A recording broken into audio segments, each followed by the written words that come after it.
Well, welcome to 10-Minute Record Reviews, episode 408. And this time, I'm going to review this record, or actually records, by the Jazz Messengers at the Cafe Bohemia, which came out in 1956 on Blue Note. I have both Volume 1 here. Mine is a 1957 second pressing, and Volume 2, which is a 1962, whatever, fifth or sixth pressing.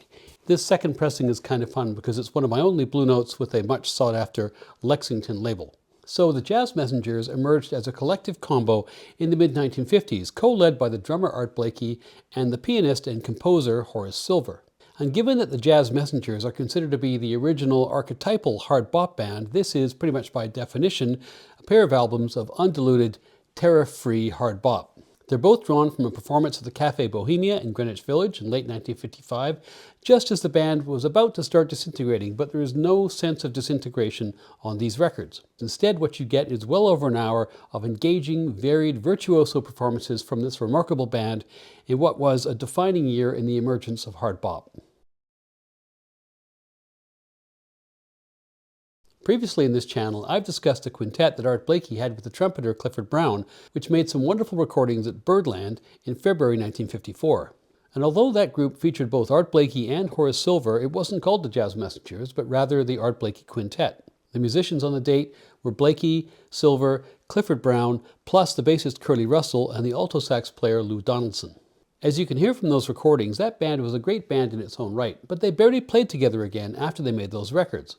As a quintet, they'd been brought together for a very specific purpose. Clifford Brown, in particular, was barely known at that point, and Blakey, along with Alfred Lyon of Blue Note Records, had gone down to Brown's home in Wilmington, Delaware, to bring him back to New York for the specific purpose of doing some practice sessions and then hitting the club for the recording.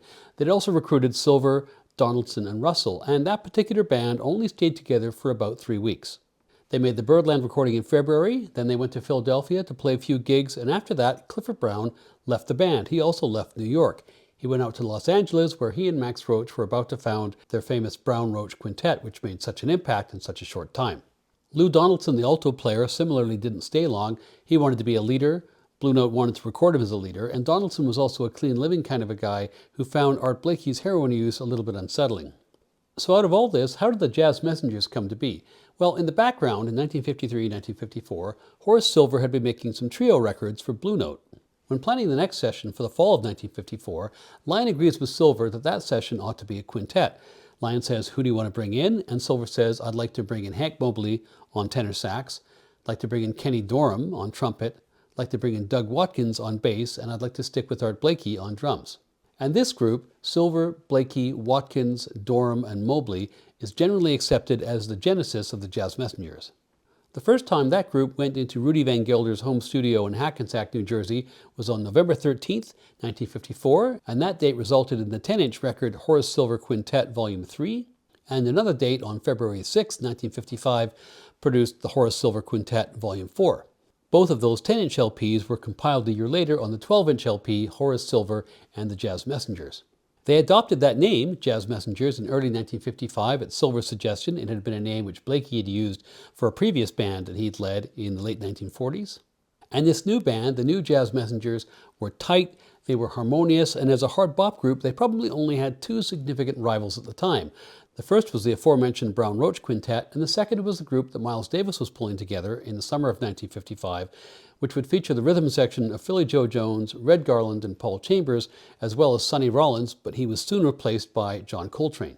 In terms of the quality of the music they played, the Jazz Messengers could go toe-to-toe with either of those groups, but they had a major problem, and that was that three of the Messengers, Blakey, Dorham, and Mobley, were regular heroin users, but Silver and Watkins were not. And Silver, in his autobiography, details the endless struggles, mostly self-inflicted, that happened to the band because three of the members were always trying to score. They'd be late for gigs, and club owners would take it out of their fee. They'd have a hard time paying hotel bills, and despite the generous support of people like the Baroness Nika von Koenigswarter, they kept getting into trouble, and Silver and Watkins were getting increasingly frustrated. Silver in particular was getting really pissed off at getting roped in all the time into the troubles of his drug-using bandmates, one time actually being remanded and charged with possession despite being clean. Despite all this, he remained loyal to Blakey for the time being, and it's actually Kenny Dorham who leaves the band first, as it happens right after these records were made in November 1955. A replacement on trumpet was quickly found, Donald Byrd, and the Donald Byrd version of the Jazz Messengers ends up making two records, one in December 1955 on Transition, Bird's Eye View, and another in May 1956, one for Columbia called The Jazz Messengers. But then it was all over. Silver, Watkins, Mobley, and Byrd all left. Blakey, by default, inherits the Jazz Messengers name, and he would maintain the group with an ever-changing lineup for several decades. And so, as it happens, the last two records that were made by the original Jazz Messengers lineup were these two albums made at the Cafe Bohemia shortly before Dorham's departure. Both these records were recorded at the Cafe Bohemia in Greenwich Village on November 23, 1955. Alfred Lyons, a producer, and Rudy Van Gelder brought his tape deck to the club. The band played 4 sets that night, and the music which makes up these two records is drawn from all 4 sets. It's kind of mixed up, and so while it might sound like you're listening to the early set and the late set, that's just the magic of splicing, because it's not the case. The Bohemia was operated as a jazz club in the village at 15 Barrow Street between 1955 and 1960. The owner was a little Italian guy called Jimmy Garofalo, who had been running the bar just as a regular bar since the late 1940s. The switch to jazz happens because Charlie Parker happens to be living next door, really on his last legs. And he makes a deal with Garofalo that he'll come and play at his bar if Garofalo, sadly enough, will give him free drinks. Jimmy naturally saw this as an opportunity, and word spread in New York that Byrd was planning an engagement at the Bohemia. Sadly, Parker dies in March 1955 before he could ever blow a note on the Bohemia's stage. But over the next few years, the Bohemia is the site of some epic live jazz recordings. The Bohemia as a jazz venue lasts until 1960, when it no longer became viable, sadly enough, to do that. Becomes a regular old bar, becomes a lesbian bar for a while in the 60s, then it turns into a restaurant, and then a sports bar. In 2019, some lovely people decided to pay homage to the wonderful jazz history of the site and reopen it as a jazz club, sadly, just in time for the pandemic, and they closed their doors in 2023. Record 1 begins with Soft Winds, which is a Benny Goodman tune, and this begins as a showpiece for Mobley, as Blakey describes him, the new star on the modern jazz horizon. He's followed by Dorham and Silver, and all 3 solos have these expertly negotiated double time sections. The next track is the theme, which oddly enough was the number they'd play before they went to intermission. It's a lightning fast song, and you're left in no doubt as to the soloist's ability.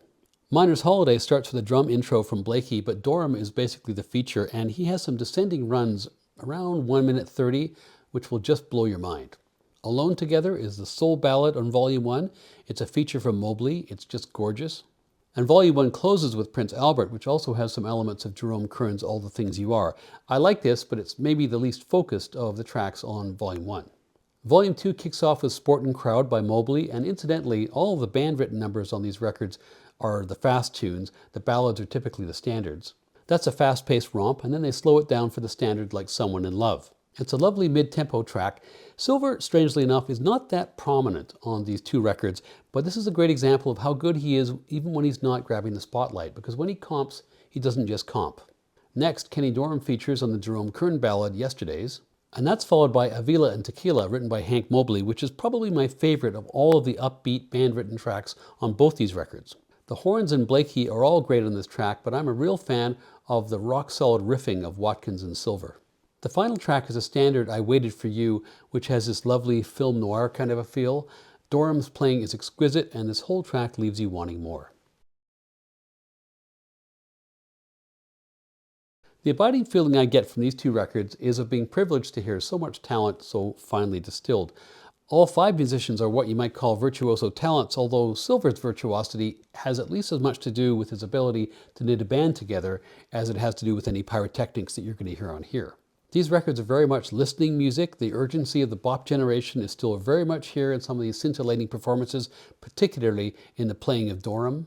And with his departure in the days after these recordings, these records represent the final act in what is arguably the finest hard bop group of all time. And if you want to time travel back to that magical year of 1955, I can think of no better vehicle.